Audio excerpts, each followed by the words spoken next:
Madame la ministre de l'Éducation nationale, de l'Enseignement supérieur et de la Recherche, Monsieur le ministre de l'Intérieur, Monsieur le préfet, Monsieur le maire, Monsieur le président d'Eurométropole, Monsieur le président de l'Université de Strasbourg, Monsieur le recteur, Mesdames et Messieurs les élus, Mesdames et Messieurs les professeurs, Mesdames et Messieurs les étudiants, Messieurs les représentants des cultes, Mesdames et Messieurs, la France, c'est la laïcité. C'est le droit pour chacun de croire ou de ne pas croire. C'est le droit de pratiquer sa religion librement, sans être inquiété. Et c'est le devoir aussi de ne pas imposer ses croyances à autrui. La laïcité, c'est donc l'apaisement. Or, c'est un fait, beaucoup de Français musulmans et de musulmans de France, de Français ou de citoyens de confession ou de culture musulmane, se sentent aujourd'hui montrés du doigt. Ils sont victimes d'amalgames avec ceux qui abîment le message de l'islam, l'utilisent pour en faire une doctrine de haine, de rejet, de repli, et pour que les fractures que notre pays connaît ne cessent de s'approfondir. L'un des représentants de l'islam, ce matin, à l'occasion d'une première rencontre, parlait de vent mauvais, de peur. Une autre parlait d'islam malmené. C'est cette réalité qu'il ne faut pas occulter. La République doit donc agir. Mais l'islam de France doit aussi se prendre en main et faire son examen de conscience, comme l'a écrit Abdelnanour Bidar. Chacun dans son rôle, chacun dans son juste rôle. Le président de la République a souhaité accélérer le mouvement, intensifier le dialogue pour bâtir enfin cet islam de France que nous sommes nombreux à réclamer depuis longtemps. Un islam de France dans la République. Bernard Cazeneuve l'a annoncé en Conseil des ministres mercredi dernier et a développé ses propositions lors d'un déplacement à Bordeaux le même jour. Il l'a fait également ce matin à la mosquée de Strasbourg. C'est un événement considérable qu'il faut voir à la mesure de ce que nous sommes en train de vivre. Que le Conseil des ministres de ce pays, de cette République laïque, décide d'entendre une communication sur l'avenir d'un culte, d'une religion, c'est un fait historique qu'il faudra regarder tel quel. Pour engager ce travail, nous avons fait le choix de nous appuyer sur l'excellence de l'université française, sur les savoirs qui y sont enseignés, sur la recherche qui est réalisée. Ils font son prestige et son rayonnement. Nous avons souhaité venir à Strasbourg, Monsieur le Président de l'Université, cher Alain Berretz, rencontrer les étudiants et les équipes qui animent depuis plusieurs années, et avec beaucoup de succès, même s'il y a encore beaucoup à faire, le diplôme universitaire droit, société et pluralité des religions, mais aussi deux autres diplômes, deux masters, l'un sur l'islamologie, droit et gestion, et l'autre sur islam, droit et gestion. Nous venons d'avoir, avec Najat Vallaud-Belkacem et Bernard Cazeneuve, je crois, une rencontre forcément trop courte, mais passionnante. La formation, c'est en effet une des clés, sinon peut-être la clé, d'un islam qui se construit ici en France en toute indépendance, libéré d'influences, parfois néfastes, pas toujours, mais parfois néfastes, venues de l'extérieur. Mesdames et messieurs, je me souviens très bien de ce jour de septembre 2012, alors ministre de l'Intérieur, vous l'avez rappelé, monsieur le maire, cher Roland Ris, j'étais venu inaugurer la belle grande mosquée de Strasbourg où nous nous trouvions donc ce matin. J'avais alors appelé l'islam de France à prendre davantage ses responsabilités, à s'organiser pour traiter avec l'État des vrais problèmes, le financement des lieux de culte, la formation des imams et des aumôniers, l'abattage rituel, le halal, le pèlerinage. Il faut traiter les vrais problèmes. J'y insiste et le ministre de l'Intérieur le fait régulièrement, avec un objectif précis. Des aumôniers, des imams français, francophones, qui apprennent le français, qui aiment la France et qui adhèrent à ses valeurs. Valeurs de notre pays, mais valeurs dont nous avons la prétention de considérer qu'elles sont aussi des valeurs universelles. Et aussi avec des financements français. Ces formations offertes par l'université, c'est une main que la République tend avec confiance vers les religions et donc vers l'islam de France. Je veux particulièrement remercier le professeur Francis Messner et ses équipes. Vous avez été parmi les premiers à proposer ce diplôme universitaire ici, dans cette prestigieuse université de Strasbourg. Vous avez été les initiateurs d'un mouvement qui s'est étendu vers d'autres universités, 6 à ce jour.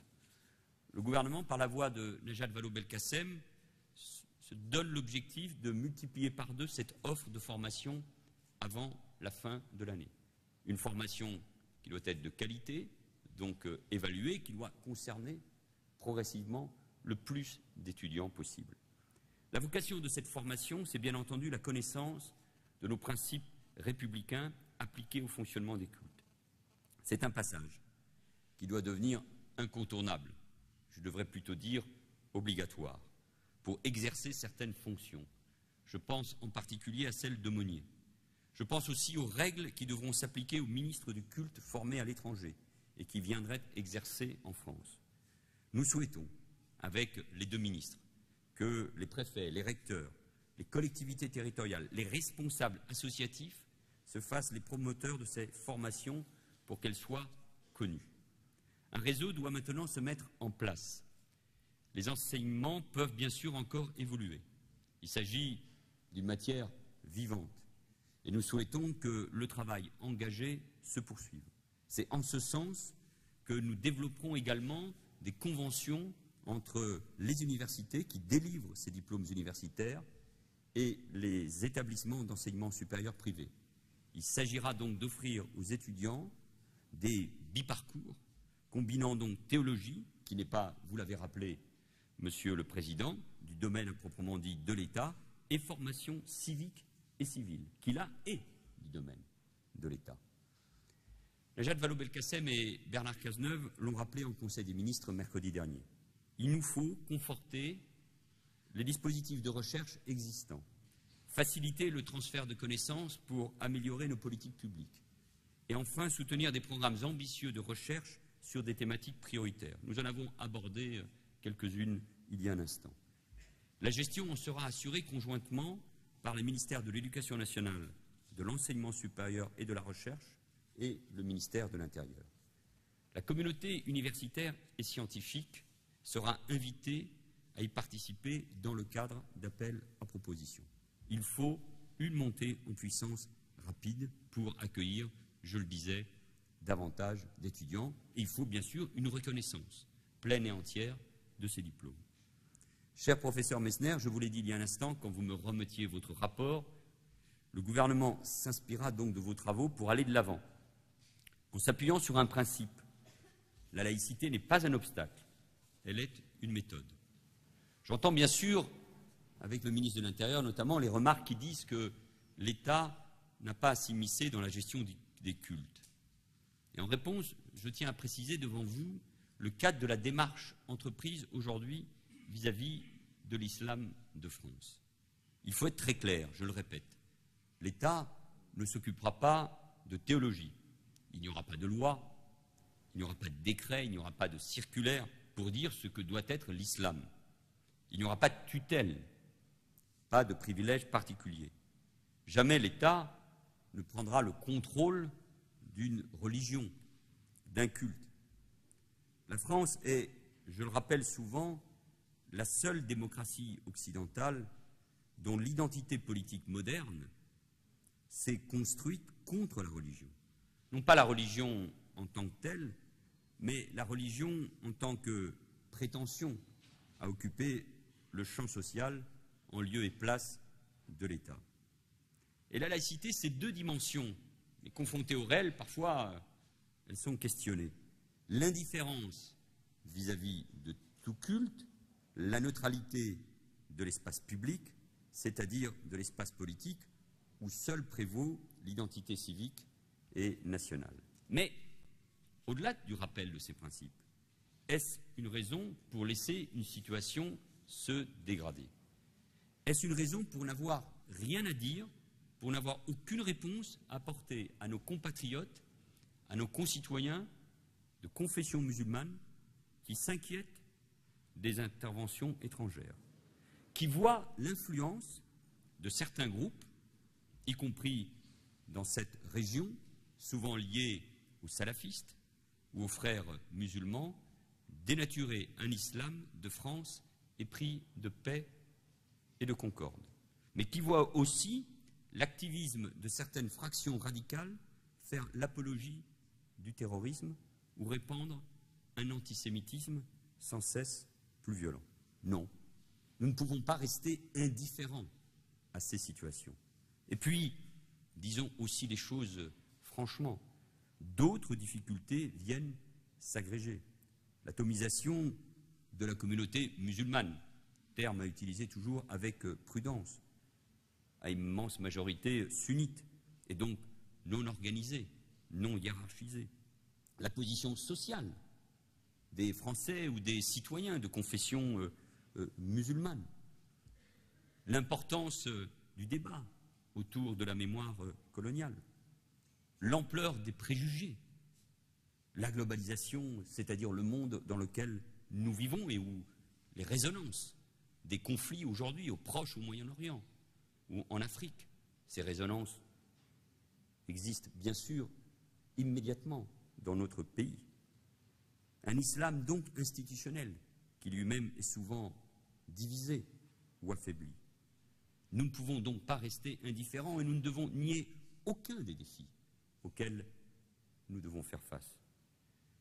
Comme l'a dit, je crois avec beaucoup de justesse, l'historien Claude Nicollet, la laïcité, ce n'est pas une vérité révélée. Aucun texte sacré n'en contient les secrets et n'en a pas.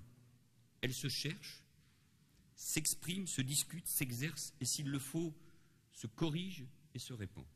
La laïcité, ce sont des règles, des droits et des devoirs. Mais cela ne peut pas être un dogme qui interdit à un gouvernement de répondre à une inquiétude, de traiter des difficultés, de relever un défi.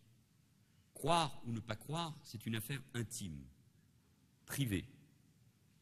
Exercer son culte, c'est une affaire publique. Et aucun gouvernement responsable, surtout dans le monde où nous vivons, ne peut l'ignorer ni être indifférent. Et ce gouvernement n'y est pas indifférent. Et c'est l'honneur, d'ailleurs, de la politique que de relever ces défis et de répondre à des questions particulièrement complexes. D'abord, nous souhaitons entendre tout le monde, le plus largement possible. Le ministre de l'Intérieur a donc annoncé l'organisation d'une grande consultation à la hauteur de la diversité de l'islam. Il y a le Conseil français du culte musulman et ses conseils régionaux qui ont la charge de l'organisation du culte proprement dit. Il y a aussi toutes celles et tous ceux, et ils sont de plus en plus nombreux, qui s'expriment dans les médias, dans la presse, autour de ces questions, qui luttent contre la méfiance, la peur en faisant partager leur savoir. Ce sont des journalistes, des universitaires, des écrivains et des intellectuels. Ce sont aussi des hommes ou des femmes engagés dans l'entreprise. Ce sont tout simplement des forces vives de notre pays. Et je veux et nous souhaitons qu'ils trouvent un terrain pour s'exprimer. Nous souhaitons qu'ils puissent entrer en résonance avec les représentants du culte réel. Et je veux et nous voulons qu'il y ait un mouvement ouvert à toutes et à tous, avec un défi majeur, qui est celui de notre jeunesse, à qui nous devons aussi présenter une vision positive de l'islam, car, objectivement, Il suffit de lire la presse, de regarder les médias, de se plonger sur Internet. Il y a d'abord une vision extrêmement négative.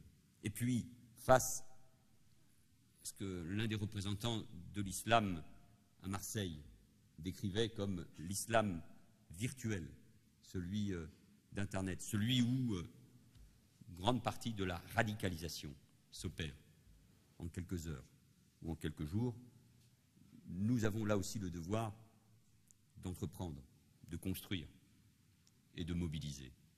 Bien sûr, tout ne va pas se résoudre en quelques jours ou à travers telle ou telle annonce. Il y aura forcément des obstacles, beaucoup d'obstacles. Beaucoup ont intérêt à ce que l'initiative que nous avons prise échoue. Mais qui a dit, surtout dans une université, que l'histoire était un processus linéaire? Parfois on avance, parfois on stagne, et quand on stagne, on recule. La responsabilité d'un gouvernement, et de celui que je conduis, c'est de se remettre en mouvement lorsque on stagne. C'est notre ambition, ni plus ni moins, mais elle est grande. Il y a derrière cela un enjeu considérable. Je le disais devant les enseignants et les étudiants il y a un instant. Faire la démonstration en France, patrie des droits de l'homme, faire la démonstration que l'islam est fondamentalement compatible avec nos valeurs, avec l'égalité entre les femmes et les hommes, avec le fait de croire ou de ne pas croire. De ce point de vue-là, il faudra aussi, même si je sais que ce n'est pas le débat principal, mais les symboles peuvent compter, abroger ce qui existe encore dans le Concordat concernant le blasphème. Car dans les événements qui ont eu lieu à Paris il y a quelques semaines, c'est symboliquement un message que je veux bien sûr souligner. Dernière direction dans laquelle doit s'inscrire la mise en mouvement de l'islam, ce sont les questions complexes du financement. Les musulmans de France ont droit à des lieux de culte dignes. Il convient donc de trouver les modes permettant de financer leur construction. Les outils existent. Cependant, on n'a pas su en tirer le meilleur profit. La Fondation pour les œuvres de l'islam de France, créée en 2005, était une initiative pertinente. Elle n'a pourtant jamais porté ses fruits. Il faut donc avancer sur ce sujet essentiel pour les musulmans de France. Nous souhaitons, avec Bernard Cazeneuve, qu'une nouvelle fondation voie le jour. Et nous souhaitons qu'elle associe au-delà des responsables du culte. Et nous souhaitons que l'islam soit enfin doté des outils pour mettre en valeur son patrimoine. Et ce patrimoine est gigantesque. Les Français en sont d'ailleurs curieux, bien plus d'ailleurs parfois que leurs responsables politiques. Et nous avons pu le vérifier à de nombreuses reprises. Le Louvre, bien sûr, avec son département des arts de l'islam. L'Institut du monde arabe, que nous avons encore visité séparément, l'un le matin, l'autre l'après-midi, parce que c'était le dernier jour, la ministre de l'Éducation nationale et moi-même consacrés à l'art moderne, mais qui abordait aussi ces questions du Maroc. L'Institut des cultures d'islam à Paris, le MUSEM à Marseille, autour de cette idée qui devrait nous réunir davantage, je le dis à Strasbourg, qui est la Méditerranée. La France met enfin en valeur ce patrimoine culturel si précieux. Tout cela, ce sont les préambules, non les fondations d'un islam de France. Il est déjà là, il faut le faire fructifier et le faire avancer. Strasbourg, Monsieur le maire, Monsieur le Président, capitale de l'Europe, c'est par excellence la ville de l'humanisme. Dans votre université, Monsieur le Président, on apprend d'ailleurs, comme on disait avant, les humanités. Ces humanités classiques qui renvoient aux civilisations de l'Antiquité, à ce qu'elles ont apporté à l'humanité précisément. Et il y a, nous l'avons abordé il y a un instant, la nécessité d'apporter notre soutien à la recherche en islamologie. C'est tout le rapport d'ailleurs de l'islam à la modernité. Et l'un d'entre vous d'ailleurs, dans la rencontre que nous avions, et la ministre en soulignait, je crois, la force du propos, qui nous disait c'est précisément l'islamologie qui doit nous permettre de lutter contre l'islamisme radicale. Car il y a, et je l'avais souligné à la tribune de l'Assemblée nationale le 13 janvier dernier, il y a un débat au sein même de l'islam. Et c'est ce débat-là qui est un enjeu tout à fait considérable. Et l'islam aussi a ses humanités. Il a brillé à travers les siècles. Il a fait progresser l'homme. Il a été un terreau fertile pour les avancées de la connaissance et pour les conquêtes de l'esprit. Il l'a été et il doit le rester. Averroès, Avicenne, Al-Kindi, voilà ce qu'il faut opposer à l'ignorance. Avec aujourd'hui de nouveaux professeurs, de nouveaux universitaires, de nouveaux intellectuels dignes de leurs prédécesseurs. Nous voyons bien qu'il y a toujours dans le monde un conflit, et le mot est faible, entre le savoir d'un côté et l'ignorance de l'autre. La destruction des Bouddhas en Afghanistan il y a quelques années, ce qui s'est passé à Mossoul il y a encore quelques jours, la destruction de livres sacrés de l'islam à Tombouctou il y a 2 ans, le terrorisme, le totalitarisme, toujours dans l'histoire, se sont appuyés sur l'ignorance et veulent détruire le savoir. Et au fond, c'est chez nous qu'il faut les redécouvrir, ces humanités de l'islam. Car je souhaite que ce soit la marque de fabrique de l'islam de France. Nous le souhaitons, vraiment, avec les 2 ministres qui m'entourent, qu'il y ait une rencontre entre ce savoir infini, exigeant, historique, qui s'incarne ici, dans ces lieux, et cette civilisation, cet univers que nos compatriotes de confession musulmane nous invitent à découvrir, en oubliant un instant la violence et l'extrémisme qui déchirent l'islam, pour nous plonger à la place dans ce qui est venu éclairer le destin de l'homme, parce que le besoin de sacré est toujours aussi présent dans nos sociétés. Mesdames, Messieurs, nous avons tous ici une histoire personnelle. Elle s'ancre dans une histoire collective. Nos histoires ont chacune leur particularité, leur patrimoine, leur culture. Vous le disiez, Roland Ries, évoquant ce qu'est Strasbourg. Ces histoires, elles méritent toutes d'être racontées, d'être respectées aussi. Nous devons le dire et le répéter sans cesse, car la France est riche à la fois de sa diversité et de sa capacité à partager les mêmes valeurs. Ce qui compte, c'est que ces patrimoines, ces histoires, ces civilisations convergent vers un destin commun, vers un avenir commun. Car, si on voulait résumer ça d'une phrase un peu lapidaire, je le reconnais, car nos ancêtres ne sont peut-être pas tous gaulois, mais nos enfants, eux, seront tous français. Et le rôle de l'État, notre rôle à tous aujourd'hui, c'est de rassembler les Français par-delà leurs origines pour avancer ensemble vers ce destin commun. C'est pour cela que nous menons cette démarche en direction de l'islam de France et avec les musulmans de France. Pour cela aussi que nous devons lutter tous les jours, sans relâche, contre les actes anti-musulmans, contre l'antisémitisme, contre les actes antichrétiens, et je pense bien sûr à la profanation du cimetière de Sarre-Union, et à ce cimetière juif également, qui a été profané, et contre la haine de l'autre. Là où certains préfèrent s'attarder sur les différences passées, nous devons construire notre avenir commun. Nous le disions il y a un instant, avec beaucoup d'intelligence, avec de la sensibilité, avec de la finesse, et en nous appuyant sur la raison. Et cette raison, elle est enseignée ici. Il ne faut pas se cacher les défis auxquels nous faisons face. La montée des populismes, la montée de l'extrême droite, en Europe et dans notre pays, s'alimente bien sûr aussi de la montée du djihadisme, du terrorisme et de l'islamisme radical. Au fond, ces 2 extrémismes se nourrissent l'un et l'autre et représentent un danger majeur pour notre démocratie, pour notre société et pour notre vivre ensemble. Je suis parfois étonné, indigné, sur le fait qu'on prennent pas suffisamment conscience dans notre pays.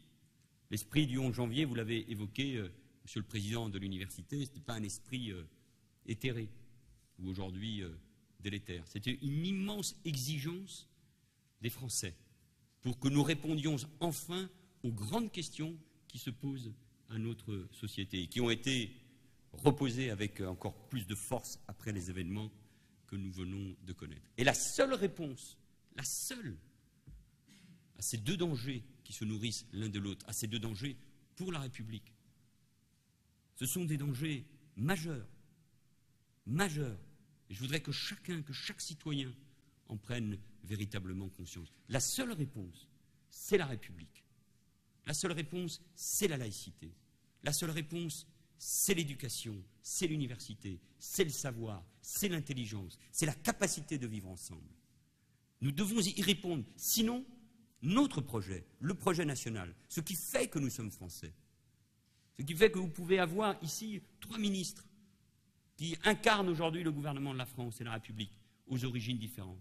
Ce qui fait qu'aujourd'hui, nous pouvons rencontrer des étudiants qui viennent de France, mais dont nos origines sont souvent du monde entier, et qui disent aimer la France, et qui veulent étudier ici, et qui veulent s'ouvrir au savoir. Sinon, ce projet sera mis en cause. Vous êtes ici tous les acteurs de cette incroyable, de cette belle exigence. Et je sais que vous serez, je n'en doute pas un seul instant, à la hauteur des attentes que les Français placent en vous. Je crois que nous repartons dans un instant tous les 3, Bernard Cazeneuve, Najat Vallaud-Belkacem et moi-même, avec la conviction que le chemin que nous avons tracé la semaine dernière avec le Président de la République est la voie indispensable pour notre pays et pour réussir. Nous devons ensemble réussir. Merci. Vive la République et vive la France.